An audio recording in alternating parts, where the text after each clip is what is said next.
Una conmoción repentina. Mientras permanecía meditando sobre este triunfo demasiado perfecto del hombre, la luna llena, amarilla y gibosa, salió entre un desbordamiento de luz plateada, al nordeste. Las brillantes figuritas cesaron de moverse debajo de mí, un búho silencioso revoloteó, y me estremecí con el frío de la noche. Decidí descender y elegir un sitio donde poder dormir. Busqué con los ojos el edificio que conocía. Luego mi mirada corrió a lo largo de la figura de la esfinge blanca sobre su pedestal de bronce, cada vez más visible a medida que la luz de la luna ascendente se hacía más brillante.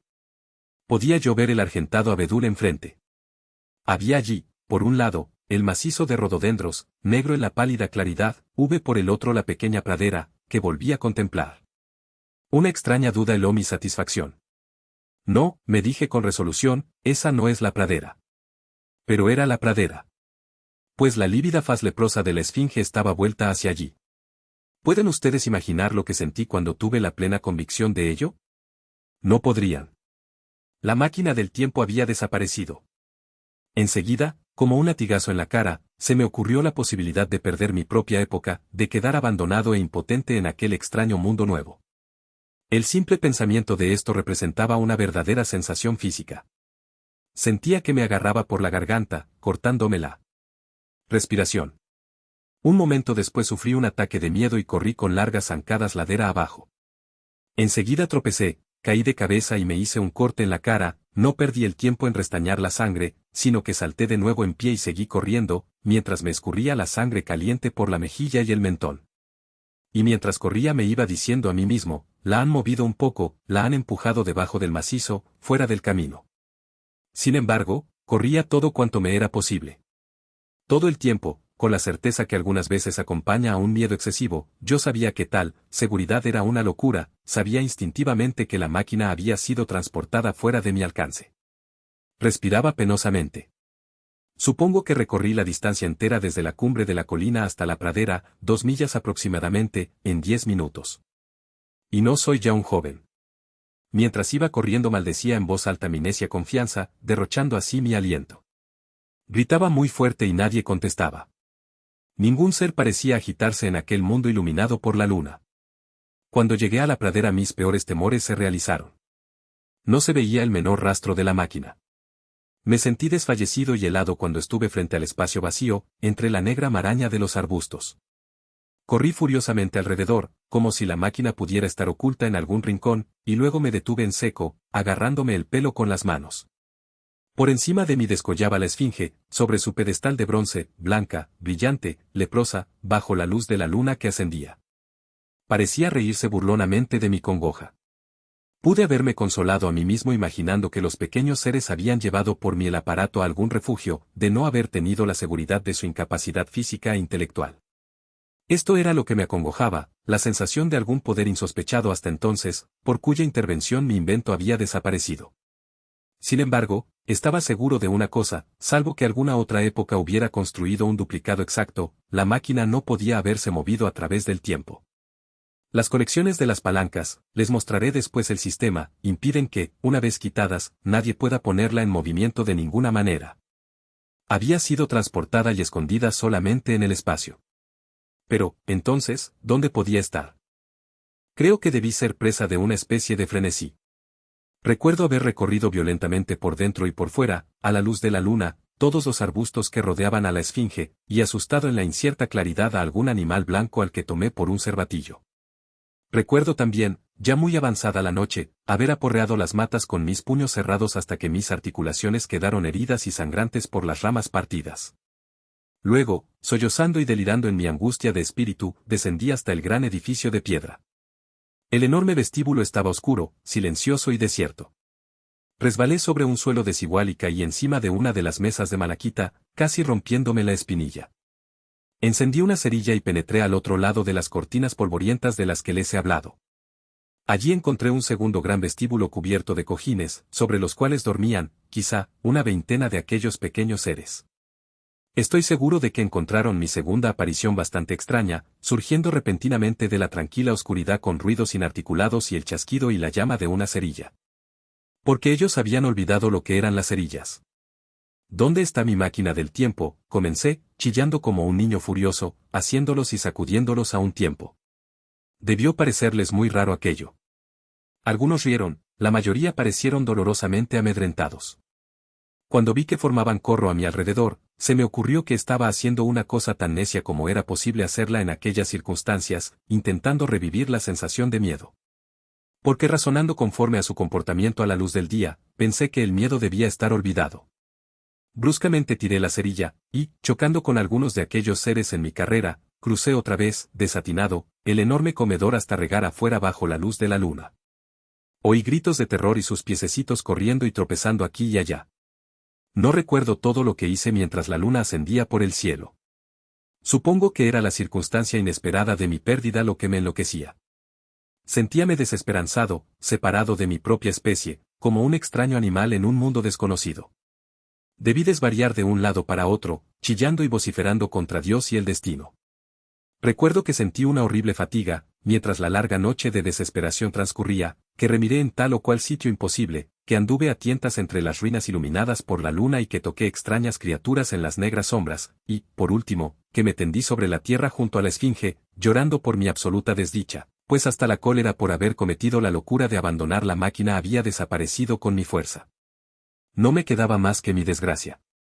Luego me dormí, cuando desperté otra vez era ya muy de día, y una pareja de gorriones brincaba a mi alrededor sobre la hierba, al alcance de mi mano.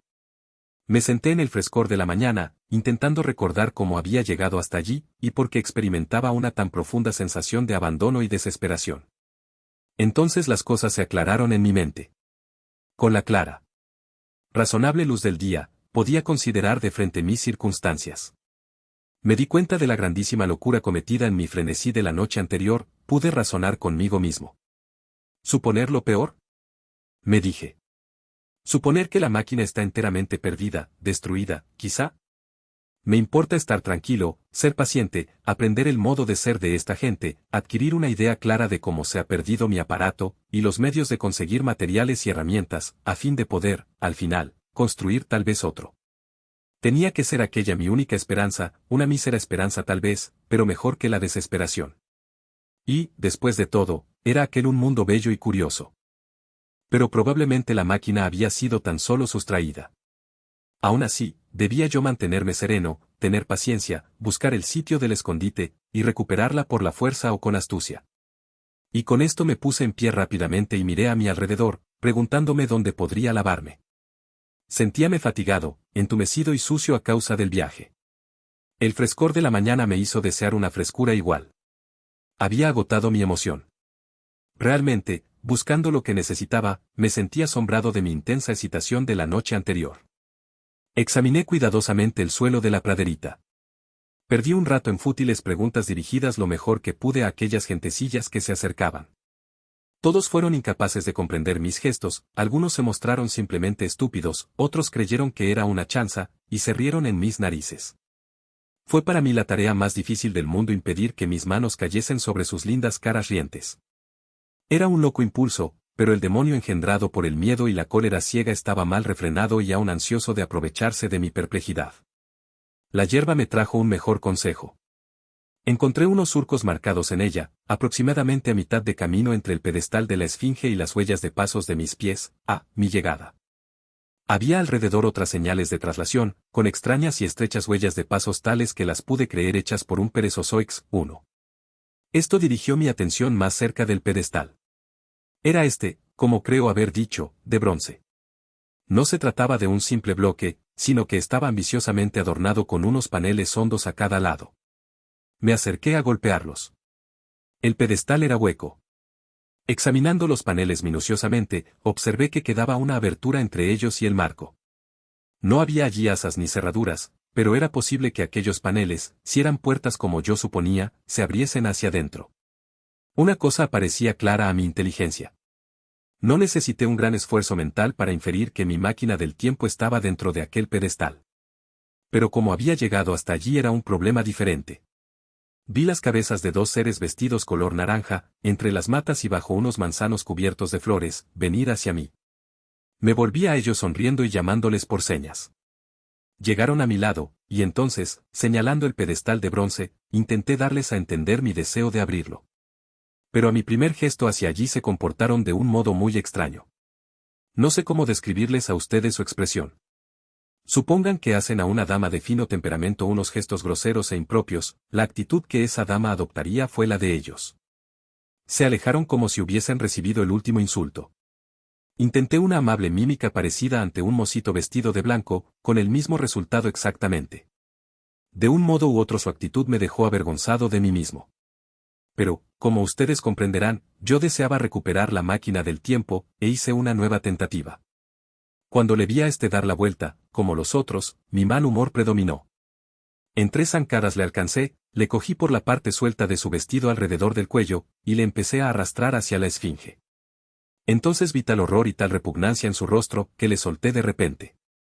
Pero no quería declararme vencido aún. Golpeé con los puños los paneles de bronce. Creí oír algún movimiento dentro, para ser más claro, creí percibir un ruido como de risas sofocadas, pero debí equivocarme. Entonces fui a buscar una gruesa piedra al río, y volví a martillar con ella primeros paneles hasta que hube aplastado una espiral de los adornos, y cayó el verdín en laminillas polvorientas. La delicada gentecilla debió de oírme golpear en violentas arremetidas hasta una milla, pero no se acercó. Vi una multitud de ellos por las laderas, mirándome furtivamente.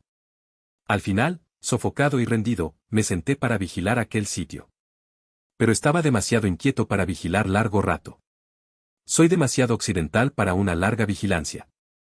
Puedo trabajar durante años enteros en un problema, pero aguardar inactivo durante 24 horas es otra cuestión. Después de un rato me levanté, y empecé a caminar a la aventura entre la maleza, hacia la colina otra vez. Paciencia, me dije, si quieres recuperar tu máquina debes dejar sola a la esfinge. Si piensan quitártela, de poco sirve destrozar sus paneles de bronce, y si no piensan hacerlo, te la devolverán tan pronto como se la pidas. Velar entre todas esas cosas desconocidas ante un rompecabezas como este es desesperante. Representa una línea de conducta que lleva a la demencia. Enfréntate con este mundo. Aprende sus usos, obsérvale, abstente de hacer conjeturas demasiado precipitadas en cuanto a sus intenciones, al final encontrarás la pista de todo esto. Entonces, me di cuenta de repente de lo cómico de la situación, el recuerdo de los años que había gastado en estudios y trabajos para adentrarme en el tiempo futuro y, ahora, una ardiente ansiedad por salir de él. Me había creado la más complicada y desesperante trampa que haya podido inventar nunca un hombre. Aunque era a mi propia costa, no pude remediarlo. Me reía a carcajadas. Cuando cruzaba el enorme palacio, parecióme que aquellas gentecillas me esquivaban. Podían ser figuraciones mías, o algo relacionado con mis golpes en las puertas de bronce. Estaba, sin embargo, casi seguro de que me rehuían. Pese a lo cual tuve buen cuidado de mostrar que no me importaba, y de abstenerme de perseguirles, y en el transcurso de 1 o 2 días las cosas volvieron a su antiguo estado.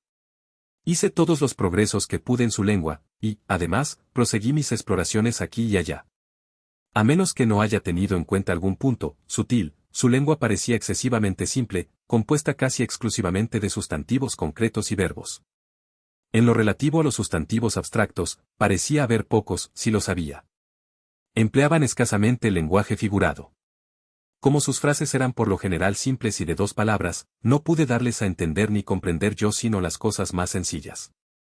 Decidí apartar la idea de mi máquina del tiempo y el misterio de las puertas de bronce de la esfinge hasta donde fuera posible, en un rincón de mi memoria, esperando que mi creciente conocimiento me llevase a ella por un camino natural. Sin embargo, cierto sentimiento, como podrán ustedes comprender, me retenía en un círculo de unas cuantas millas alrededor del sitio de mi llegada.